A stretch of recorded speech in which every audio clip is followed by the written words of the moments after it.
ఇటు వ్యవసాయ రంగంపైనే కాదు అటు హోటల్ రంగంపై కూడా పశ్చిమాసియాలో కొనసాగుతున్న వార్ తీవ్ర ప్రభావాన్ని చూపిస్తోంది. గ్యాస్ సరఫరాలో అంతరాయం ఏర్పడడంతో విజయవాడలో సుమారు 160 హోటల్ ఇబ్బందులు పడుతున్నాయి. మరింత సమాచారం మా ప్రతినిధి నరసింహ అందిస్తారు. పశ్చిమాసియా దేశాల్లో యుద్ధం ఎఫెక్ట్ ప్రస్తుతం విజయవాడలో హోటల్స్ మూసివేసేంత దాకా కూడా వెళ్తూ ఉంది. ప్రస్తుతం 4-5 సిలిండర్లు చిన్న హోటల్స్కి అవసరమైతే, కానీ ప్రస్తుతం సప్లై చేయలేనంతగా ఇక్కడ ఎఫెక్ట్ ఉంది. దాదాపు 2 సిలిండర్లు మాత్రమే ఇస్తున్నారు. అదే డిమాండ్ ఎక్కువ ఉన్న చోట సప్లై తక్కువగా ఉంటుంది. ప్రస్తుతం హోటల్స్లో చూడొచ్చు సిచ్యువేషన్ ఏ విధంగా ఉందనేది. మొత్తం కూడా ఇక్కడ ఈ సత్యసాయి హోటల్కి సంబంధించి కూడా అటు మొత్తం ఉదయం టిఫిన్ కావచ్చు, మధ్యాహ్నం వెజ్కి సంబంధించి కూడా అన్నీ ప్రిపేర్ చేస్తూ ఉంటారు. రాత్రి కూడా అదే ఫ్లోటింగ్ ఉంటుంది. కానీ ప్రస్తుతం గ్యాస్ సప్లై లేకపోవడంతో కొంత ఇబ్బందికర పరిస్థితి ఇక్కడ తలెత్తుతుంది. ప్రస్తుతం ఇదే విషయానికి సంబంధించి మనతో మాట్లాడేందుకు ట్రెజరర్, హోటల్స్ అసోసియేషన్ ట్రెజరర్ ఉన్నారు. సార్, మొత్తం ప్రస్తుతం ఏ విధంగా ఎఫెక్ట్ ఉంది సార్? మొత్తం అంటే 2-3 రోజులు బట్టి బాగా ఇబ్బందిగా ఉందండి.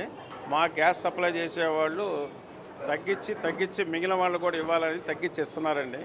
మేము దానికి ప్రత్యామ్నాయంగా మేము విలేజెస్లో కమర్షియల్ గ్యాస్ కన్జ్యూమ్ ఉండదండి. మేము అక్కడికి వెళ్ళి ఇట్లా మా హోటల్ నడపడానికి అని చెప్పి తీసుకెళ్తే వాళ్ళు మానవత్వంతో మాకు ఆలోచించి వాళ్ళు కూడా సిలిండర్లు ఇవ్వడం జరుగుతుందండి. గ్యాస్ సిలిండర్లు తీసుకొచ్చిన తర్వాత మేము నడుపుతున్నామండి.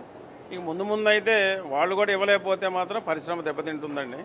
ఇది ఒక పరిశ్రమ అని కాదండి, మేము ఇది చెప్పాలంటే మేము కడుపు నింపి పంపించేవాళ్ళం. ఇది Vijayawada schools, hospitals, government activities ఎన్నిటి మీద విజయవాడ వస్తుంటారండి. టయానికి తినాల్సిందేనండి. ఏదో ఒకటి ఎక్కడొక్కడే తినాల్సిందే. మాలాంటి బడ్జెట్ హోటల్స్ ఇంకా ఇంపార్టెంట్ అండి. పెద్ద హోటల్స్ కన్నా మాలాంటి చిన్న బడ్జెట్ హోటల్స్ ఇంకా ఇంపార్టెంట్ అండి. గ్యాస్ లేదు. ఈ కొరత మా ఉన్నంత వరకు, అందించినంత వరకు గ్యాస్ ఐటెం తగ్గించి చేసుకుంటామండి. తర్వాత అన్నది ఏంటంటే ఇక మేము కూడా ఏం చేయలేమండి. కాదు, ఇక్కడ చాలామంది నాన్ స్కిల్ జాబు ఉంటారండి పనివాళ్ళు. ఏ రోజు జీతం ఆ రోజు వచ్చి కుటుంబం గడిచే వాళ్ళు ఉంటారండి. వాళ్ళు చాలా ఇబ్బంది పడతారండి. మా లాభార్జన పక్కన పెడతామండి. మా లాభం అనేది పక్కన కండి, లాభం ఇక్కడ కాదండి. సమస్య అనేది దేశం మొత్తం వచ్చిందండి అందరితో పాటు మేము కూడా. ఇది ఇట్లానే ఉంటే కొనసాగితే కొంచెం పరిశ్రమ దెబ్బ పడుతుందండి. దాంతోపాటు ప్యారలల్గా వచ్చే ఆహార ప్రియులు కూడా, ఆహారం వాళ్ళు కూడా ఇబ్బంది. విజయవాడ వస్తే, విజయవాడ కాదు ఎక్కడ వచ్చినా ఏం దొరకపోతే ఇబ్బంది పడతారండి. అంటే ప్రస్తుతం మీ వ్యాపారానికి సంబంధించి ఎన్ని సిలిండర్లు అవసరం అయితేనే ప్రస్తుతం అంతా ఇస్తున్నారా? ఏజెన్సీల నుంచి ఏమైనా వస్తుందా మీకు? వాళ్ళు అడ్జస్ట్ చేస్తున్నారండి. లేవు అనకుండా అడ్జస్ట్ చేస్తున్నారండి. కొన్ని మేము బయట తెచ్చుకుంటున్నామండి. వాళ్ళు ఇవ్వకపోతే మేము ఒక రోజుకి అలా రిజర్వ్ చేసుకొని. ఎన్ని ఇస్తున్నారండి? అంటే మీకు ఎంత అవసరం అవుతుంది? వాళ్ళు మాకు 4 వరకు వాడతామండి. వాళ్ళు 2 అలా ఇస్తున్నారండి. 2 అలా ఇస్తున్నారు. కొంచెం బాగా ఇంపార్టెంట్ ఉన్న వాళ్ళందరికీ ఇవ్వగలుగుతున్నారండి. వాళ్ళు కూడా చాలా హెల్ప్ చేసి పెడుతున్నారండి. ఏంటంటే మాలాంటి బడ్జెట్ హోటల్కే ప్రయారిటీ ఇస్తున్నారండి. అది దాదాపు విజయవాడ మొత్తం మీద 160 హోటల్స్ పైగా ఉన్నాయి. వాటన్నిటికి సంబంధించి ప్రస్తుత పరిస్థితి ఏ విధంగా ఉంటుంది? అంటే మీకు దగ్గరలో ఏదో కొద్దిగా ఇన్ఫ్లుయెన్స్ ఉపయోగించి కొద్దిగా పెద్ద వ్యాపారం కాబట్టి కొద్దిగా సప్లై అనేది వస్తూ ఉంటుంది మీకు సిలిండర్కి సంబంధించి. కానీ చిన్న వ్యాపారాలకు సంబంధించి అంత వాళ్ళకి సంబంధించి చిరు వ్యాపారాలు చాలా ఇబ్బందేనండి. చిన్న ఫ్యామిలీగా చేసుకునే వ్యాపారాలు చాలా ఉంటాయండి. చిన్న బళ్ళులాగా ఉంటాయి. వాళ్ళు చేయాలంటే చాలా ఇబ్బందేనండి. ఎందుకంటే వాళ్ళ దగ్గర అంత అమౌంట్ ఉండదు, అంత టైం కేటాయించలేరు. వాళ్ళు ఏదో భార్య భర్తలు చేయించుకుని ఏదో ఫ్యామిలీ గడుపుకునే వాళ్ళండి. నిదానంగా ఎఫెక్ట్ అందరికీ పడుతుందండి. ఇబ్బందేనండి అది. అంటే ఇప్పుడు 2 సప్లై చేస్తున్నారు అంటూ ఉన్నారు. అంటే ఇప్పుడు ఐటమ్స్ చాలా వండుతున్నారు మీరు. అంటే వెజ్కి సంబంధించి అటు ఇడ్లీ దోశతో పాటు మధ్యాహ్నం కర్రీస్ ఇవన్నీ కూడా పెడుతున్నారు, రాత్రి కూడా పెడుతూ ఉంటారు. అయితే అంత సప్లై చేయగలుగుతారా? కాదండి, మేము బయట వేరే డీలర్లో వాళ్ళ మానవత్వంతో మాకు ఇస్తున్నారండి. మా గొప్పతనం కాదు, మాకు ఇచ్చే డీలర్లకు మానవత్వం వాళ్ళు ఇస్తున్నారండి, మాది కాదు. మేము ఏదో ఒక కారు వేసుకెళ్ళి 1-2 అలా తెచ్చుకుంటున్నాం. మేము ఒక రోజు సరిపడా అలా ఉంచుకుంటున్నాం ఇబ్బంది అని చెప్పేసి.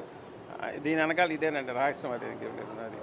అది ఈ కొరత కూడా వాళ్ళు కూడా మాకు ఎవరిపోతే ఐటమ్స్ కూడా తగ్గించుకుంటామండి. ఈ తక్కువ గ్యాస్తో ఎక్కువ ఐటమ్ ఏది ఇవ్వగలుగుతామో అలా ఇవ్వగలుగుతామండి. అంటే ఏం కోరుకుంటున్నారు? అంటే ఈ సమస్య అన్నదే దేశం మొత్తం అనేది మా సమస్య పరిష్కారం అయితే అందరూ హ్యాపీ అండి. అది.